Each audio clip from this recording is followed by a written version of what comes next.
I know, I keep talking about sinking funds, but they're such an important tool that you can use to help you reach your financial goals. So today we're going to talk about where you can keep them.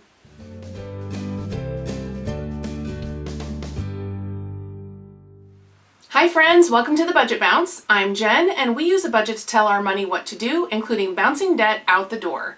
We share our ups and downs from living life on a budget and tackling a $252,000 mountain of stupid debt. If you'd like to learn more about being intentional with your money and making your money work for you, then click on that subscribe button down below and be sure to tap on the bell so you'll get notifications every time I upload a new video.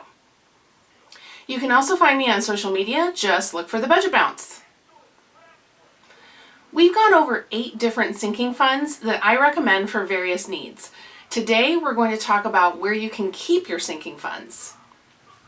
Before I jump in, I'd love to hear from you about where you keep your sinking funds, so feel free to leave a comment below to share your approach. Go ahead, you can just pause the video if you need to, and then you can come right back. Okay, so where can you keep your sinking funds? There are several things to consider. You have a couple of options. First of all, you can keep them in cash, or you can keep them in a bank or credit union like a brick and mortar type place, or you can keep them in an online only bank. So let's talk about cash and what the pros and cons are for that. So pros, cash is very liquid and it's immediately available. Cons, keeping large amounts of cash in your home is a risk, since it's not insured by an institution like the FDIC or anyone else for that matter. Secondly, some purchases are online only and cash requires some extra steps. Third, you can't earn interest on your money. Now, if you keep it in a bank or credit union, which is the brick and mortar option, you've got some pros. First of all, it can be easily accessible. Secondly, virtually all financial institutions have an online portal available. Another pro, a third one, is many have an app so that you can easily access your funds and your accounts from your mobile device. The one big con for using a bank or credit union is very low interest rates. Now let's talk about an online only bank. So there are some pros. You have access 24/7. You can easily transfer funds to and from other accounts like you do every day, through your checking and savings as needed. You have higher interest earning potential.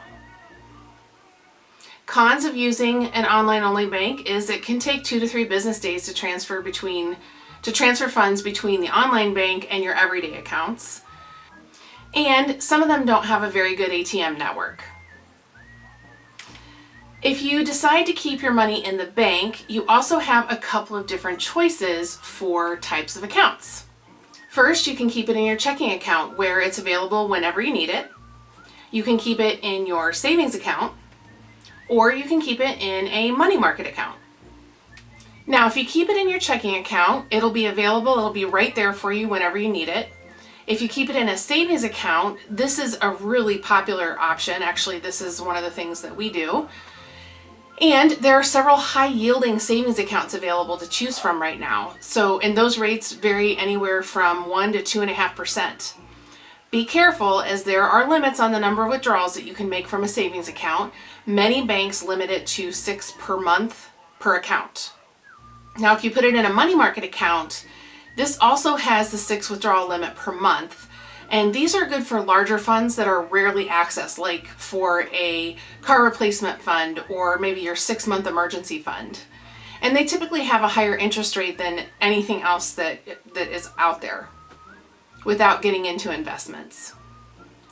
As an example, Capital One 360 currently offers 1% on its savings accounts and 2% on its money market accounts with a balance that have at least $10,000 or more in the money market account. There's no minimum on the savings accounts. Another thing to consider is whether or not you want to keep everything in one account or envelope, or if you want to use multiples. So you can have one account or envelope in which you put all of your sinking funds each budget cycle. So if pets is $50 and holidays is $50 and clothing is $75, you would put the entire $175 into one account as an option. So some pros of that, you only have one account to manage. But some cons of that is if you're doing multiple sinking funds, you have to do the tracking in a separate place. Now that separate place could be like in a notebook or a planner if you prefer pen and paper, or it could be in an Excel spreadsheet or like a Google Sheets.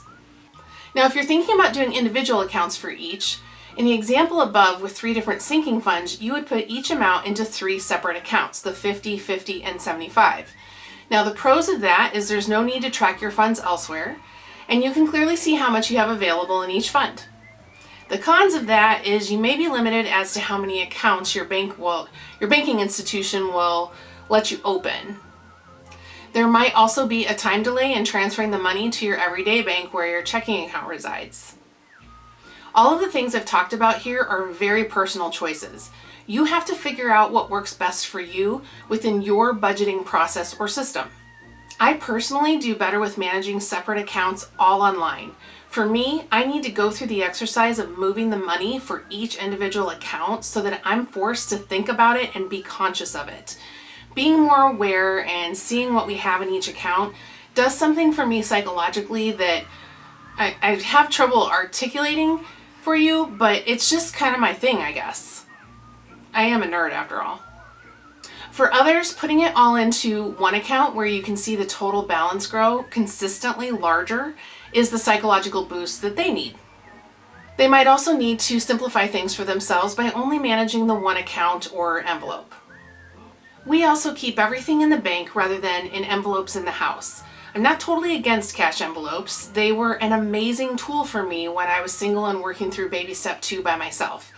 I paid for just about everything with cash.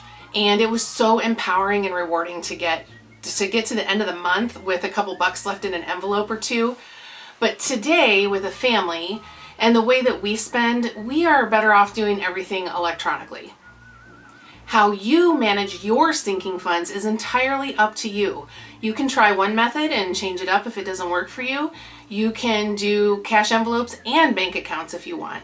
That's the thing about personal finance, guys. It's personal. So you get to decide what works best for you. So to recap, here are the things you need to think about when you are deciding where to keep your sinking funds.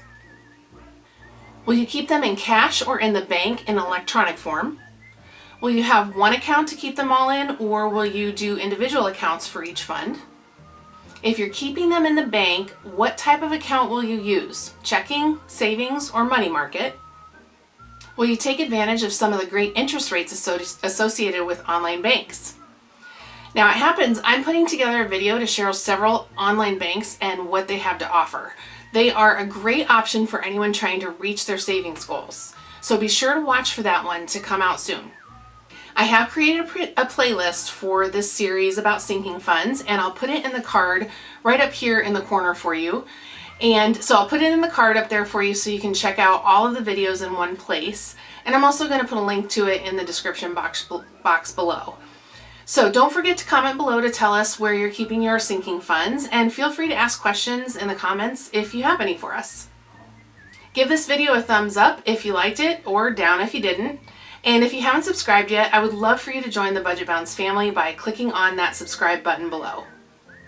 I so appreciate that you take time out of your day to watch our videos and join us on our journey. I know you have so many options out there, and I'm honored that you spend your time here with the Budget Bounce. So hopefully you'll learn something helpful from our experiences and our mistakes along the way. That's all I got for you today. Until next time.